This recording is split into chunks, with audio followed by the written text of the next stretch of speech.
Hello, my name is Noel Carberry and I'm an uilleann piper. I'd just like to tell you a little bit about the instrument that I play. It developed in the first quarter of the 18th century and it developed from that up until the mid-1800s. It developed from the water pipes, and the difference between the water pipes, similar to the Scottish bagpipes, and the uilleann pipes is that you use the bellows to inflate the bag of the uilleann pipes.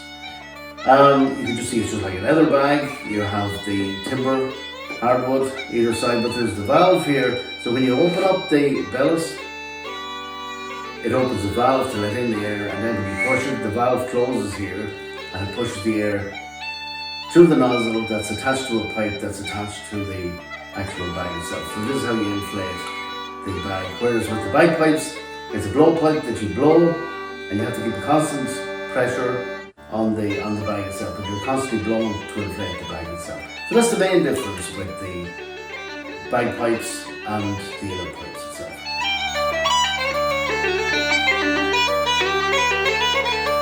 Now the other difference is, with the uilleann pipes you sit down. With the bagpipes, of course, the drones are rested on your shoulder, so this is the one that's used with the marching bands and the pipe bands. What you have is the chanter that plays the main melody.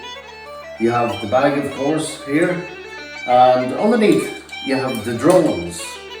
There's 3 drones, and this is another part of the instrument that makes it unique as well to other bagpipes. This is the regulators, and of course it started off with 1 regulator, and then you have 3, which is on the full set of the uilleann pipes today.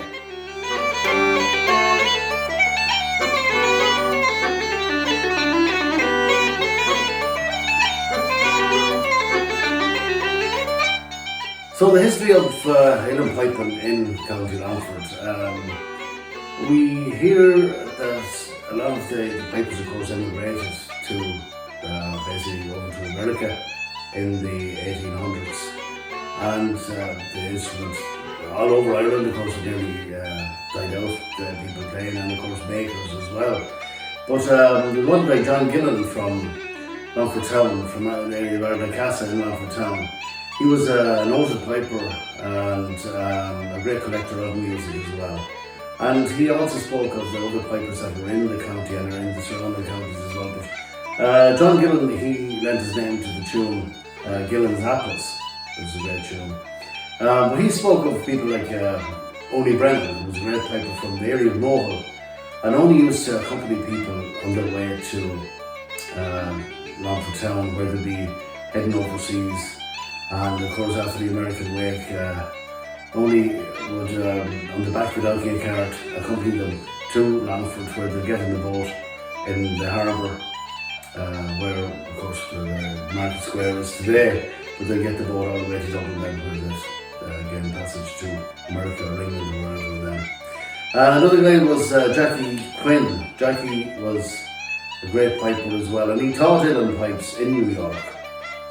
And one of the guys that he taught was a guy called John Coughlin, who went on to be one of the most famous pipers of his day. And of course, there was a Thomas Francis Kerrigan, who opened up a business, a bar in just off 42nd Street in New York.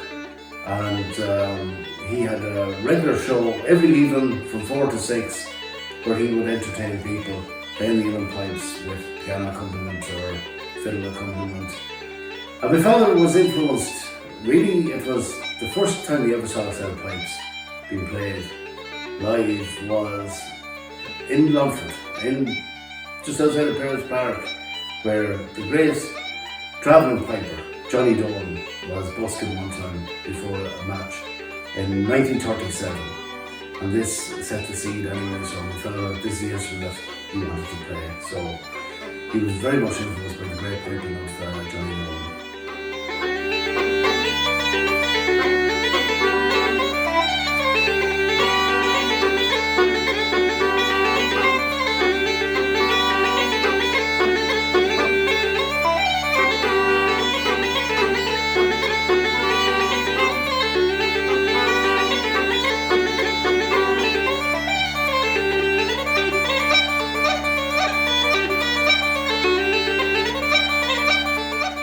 So there are the pipers that we have in Longford today, and with, of course, music generation, we hope to have many more Uilleann pipers in the county.